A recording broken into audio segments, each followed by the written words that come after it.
The cattle were standing upright, still tethered to their posts. They had died too fast to fall. On the morning of August 22, 1986, the first people to walk into the villages below Lake Nyos in northwestern Cameroon found something that made no sense. Bodies in the road, birds on the ground, insects silent. No fire, no flood, no visible damage of any kind. Whatever had moved through here had done so without waking a single person. The killing had taken minutes. The silence it left behind would last much longer, and it was not the first silence connected to this lake. Lake Nyos sits inside an ancient volcanic crater in Cameroon's northwest region, roughly 200 miles from the capital Yaoundé. It is deep, over 600 feet at its center, and it is cold at the bottom. These are not merely scenic facts.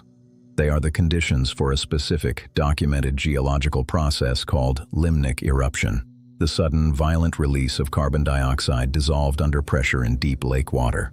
CO2 is colorless. It is odorless at low concentrations. It is heavier than air.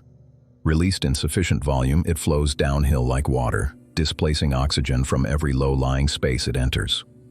The villages of Nyos, Cha, Subum, and Fang sat directly below. The region had a precedent. Exactly 2 years earlier, in August 1984, a smaller crater lake called Lake Nyos, located about 60 miles southeast of Nyos, had released a burst of carbon dioxide that killed 37 people. Survivors described a white mist rolling across the road before dawn. They described a smell like rotten eggs or gunpowder. Then, nothing. Scientists who investigated Nyos published findings suggesting the gas came from the lake itself. One research team explicitly warned that other deep crater lakes in the Cameroon volcanic line could behave the same way. Lake Nyos was on that line. The paper was published, the warnings were in print. No evacuation plan followed. In the months before August 1986, international researchers, including volcanologists and geochemists from France and the United States, were actively studying the volcanic lakes of the Cameroon line. Some had taken water samples from Nyos itself. The data they collected showed elevated dissolved CO2 concentrations at depth. The lake was, in technical terms, supersaturated. It was not a secret. Accounts differ on exactly how alarming those specific readings were considered at the time, and no single researcher has been definitively identified as having predicted an imminent eruption. But the framework existed. The vocabulary existed. The lake was known to be dangerous, and beneath the surface, it was already close to its limit. On the evening of August 21, 1986, the lake released its gas. The exact trigger remains uncertain. A small landslide, a cold water inflow, or a shift in wind pressure across the surface. Any of these could have disturbed the deep layers enough to start a chain reaction. Within minutes, an estimated 1.6 million tons of carbon dioxide erupted from the lake's surface in a single convulsive burst. The cloud rose, then collapsed. It moved downhill through the valleys at what witnesses described as a rushing sound, like wind. Some survivors said they smelled something faintly sulfurous. Then they woke up, hours later, surrounded by the dead. The official death toll was 1,746 people. Some estimates place it higher. The village of Nyos lost the majority of its population in a single night. The village of Cha was almost entirely wiped out. Survivors were those who had been upstairs in elevated structures, or on high ground, or who had simply been lucky in the geometry of how the gas flowed through their particular valley. One survivor, a man named Joseph Nkwine, described regaining consciousness to find his family dead around him. He was too weak to stand. He said there was no explosion, no fire. He had heard nothing. He described only a smell, and then waking up in a world that no longer had the people he knew in it. Rescue workers who arrived in the following days wore no special protective equipment.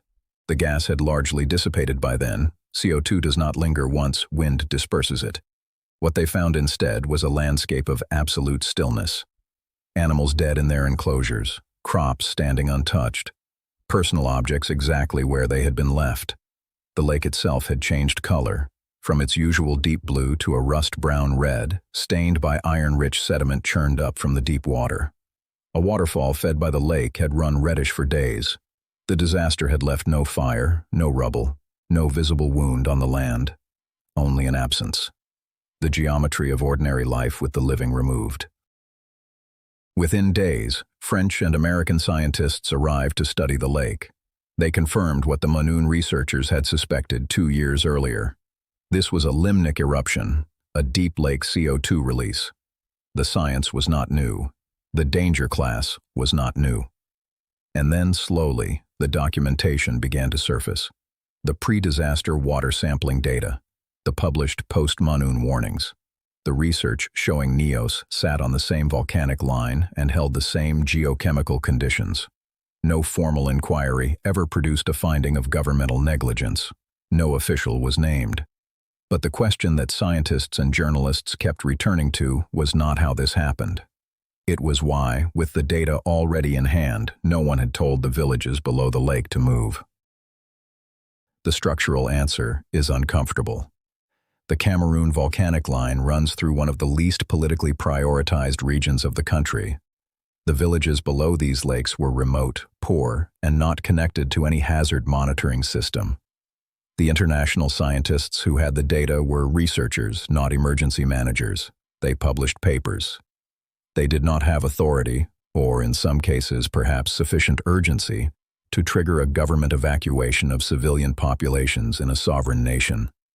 The Cameroonian government, for its part, had no established protocol for volcanic lake hazards.